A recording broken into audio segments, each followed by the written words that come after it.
पाटील कोणत्याही नेत्याने आमदाराने खासदाराने याकडे कोणतंही लक्ष दिलेलं नाही।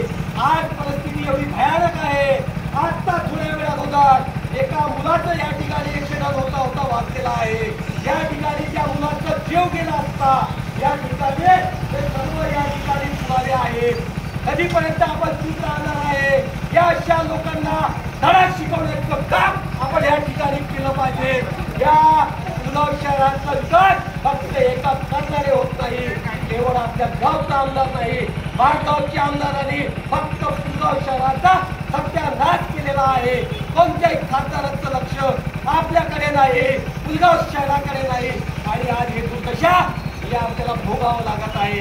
आज त्या मुलाचा जीव गेला असता, इकडून ट्रक जात होता, दुसरीकडून ते मुलगी जात होती आणि अशा वेळेला ते मुलगी या ठिकाणी पडली।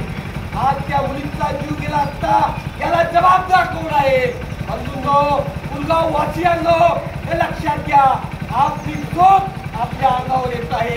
अशा निर्लज्ज लोकांना आपण आमदार खासदार मंत्री बनवतो आणि हे लोक आपल्याकडे दुर्लक्ष करतात। आपण या वेळेला शपथ घ्या, पुलगाव वासियांनो, मुदखेडा वासियांनो, नाचनगावच्या नागरिकांनो, शपथ घ्या की आमचं मत येणाऱ्या काळामध्ये फक्त पुलगावला नाही, कोणत्याही आमदाराला नाही, कोणत्याही खासदाराला नाही, कोणत्याही पक्षाला नाही, तर पुलगावचा जो विकास करेल त्या माणसाला आम्हाला मतदान द्यायचं आहे।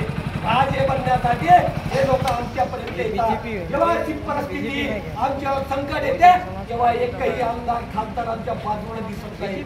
म्हणून शपथ घ्या, आज शपथ घ्या हे दुर्दशा करणाऱ्याला आम्ही कधी निवडून देणार नाही। अरे मुर्दाबाद मुर्दाबाद, अरे मुर्दाबाद मुर्दाबाद, अरे भाजप सरकार आमदाराचा निषेध असो, अरे खासदाराचा निषेध असो, अरे आमदाराचा निषेध असो, अरे खासदाराचा निषेध असो, अरे बांधकाम अधिकाऱ्याचा निषेध असो,